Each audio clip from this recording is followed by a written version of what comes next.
안녕하십니까. 오늘은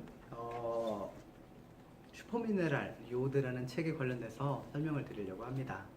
특히 이제 그 슈퍼미네랄 요오드에 관련된 것들은 많이 알려지기보다는 요오드의 중요성 관련된 것들이 굉장히 중요하지만 실제적으로 적게 알려진 것 같습니다.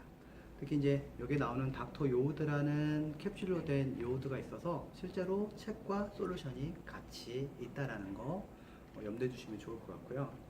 일단 그 슈퍼미네랄 요오드에서 이야기하는 것 중에 하나가 바로 기능의학에 관련된 이야기를 하고 있습니다. 기능의학이라고 하는 거는 당장의 약물 투여보다는 실제적으로 원인을 찾는 데 주력하고 그 원인을 찾아서 생활 습관을 개선시키고 몸을 질병으로부터 스스로 이렇게 극복할 수 있게 만들어주는 게 약을 통하지 않고 한다라는 게 기능의학의 그 근본적인 거라고 이야기할 수 있을 것 같습니다. 혹시 미병이라고 아십니까? 미병.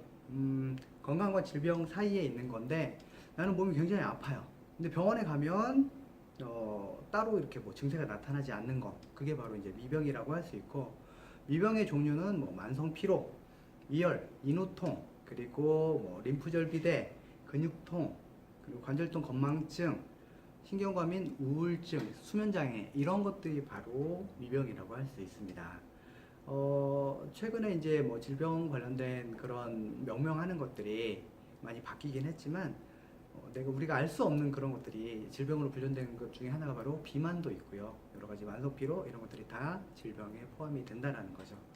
일단 왜 그런 현상이 나타날까 보니까 우리 이제 갑상선과 뭐 부신 그런 것들, 호르몬 분비 관련된 것들이 좀 저하돼서 아침에 일어나도 일어난 것 같지 않고 계속 그렇게 또다시 잠을 자고 싶고 하는 그런 만성 피로의 근본적인 원인이 바로 여기 이제 요오드 부족, 그런 그 분비샘 기능들이 저하돼서 그렇다라고 하고 있습니다.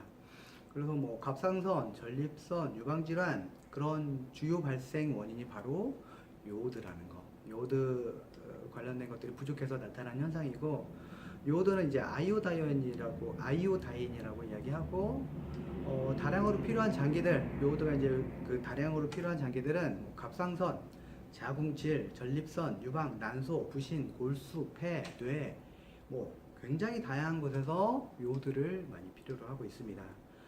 신종 영양실조라고 이야기하고 있죠. 예전에 3대 영양실조, 탄수화물, 지방, 단백질이 부족해서 생겼던 영양실조가 있었다라고 하면, 최근에는 비타민과 미네랄이 결핍되면서 문제가 많이 되고 있다라고 하죠.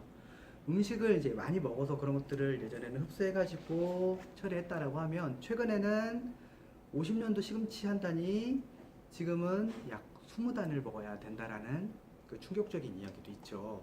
그래서 먹는 걸로는 해결하기 쉽지 않다. 특히 이제 요오드가 부족하면 나타나는 현상들은 여러 가지가 있는데, 일단 저체온증, 손톱 부서짐, 머리카락 부서짐, 뭐 탈모, 변비, 소화불량, 안개 낀 것처럼 뿌옇게 보이는 그런 사고력, 유방암, 순환저하, 발전 통증, 체중 증가, 피로, 이런 것들이 다 요오드가 부족해서 생기는 것들이 하나라고 이야기하고 있습니다. 요오드에 대한 오해가 좀 있었는데요. 예전에 이제 장 울프라는 사람과 카이코프라는 의사가 쥐의 갑상선 실험을 했었는데, 특히 이제 문제가 있었던 거는 그 요오드를 주입하면 갑상선 기능이 떨어진다라고 했었지만, 실제적으로는 혈액에서 그런 갑상선 호르몬 측정하지 않았고 쥐에게도 일어나지 않은 것을 사람이 했다라고 그렇게 허위 논문을 발표해서 문제가 좀 됐었던 게 있었습니다. 예전에 이제 치료제로 요오드가 많이 쓰여졌었는데요. 1500년 칠레 에서 김미역 썼던 게 나왔었고, BC 2700년 전 펜차오에서 보면은 갑상선 비대, 종양, 결핵 이런 치유에 요 해초를 많이 썼다. 그리고 이제 그리스에서 갑상선균 치료를 위해 해초를 사용했고, 프랑스에서 1892년도 처음에 이제 요오드인 루골 용액을 발명하게 됐고요. 미국에서 이제 이것들을 약재로 발전을 시켰습니다. 요오드의 효능은 일단 첫 번째 호르몬 생성하는 데 도움을 주고요. 두 번째 디톡스 하는 데도 도움이 되고, 세 번째 항암, 방사능 효과, 항방사능 효과가 있다라는 게 가장 큰 세 가지 요오드의 그 기능들이고요.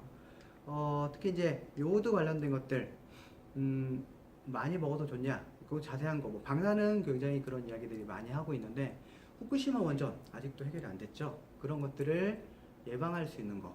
칠가 요소라는 게 있는데 그 칠가 요소는 많은 게 정어를 이렇게 밀어낸다라고 합니다. 뭐 불소, 브롬, 그리고 요오드 이런 것들이 있는데 그 중에 가장 많은 녀석이 다른 녀석들을 밀어내면서 몸을 유지하는 데 도움이 된다라고 하는데 특히 우리가 주부들이 이제 갑상선 쪽이 안 좋은 이유가 그 가스렌지에서 나오는 가스, 그다음에 뭐 유한낙스에서 나오는 불소 그런 것들 청소를 열심히 하고 요리를 가족들을 위해서 열심히 일을 하다 보면 오히려 이제 그 요오드도 부족하게 되고 그런 것들이 몸에 쌓이면 저절로 빼낼 수는 없다라고 합니다. 그래서 요오드를 복용하면서 그런 것들을 해결할 수 있는데 하루에 두 알을 권장을 합니다. 여기서 이제 일회 한 알 정도, 여기에는 6.5g이 들어있는데 6.25g이 들어있는데 12.5g 정도를 먹는 걸 하루 권장량으로 이야기하고 있습니다. 그래서 가족들 함께 드시는 것도 좋고요.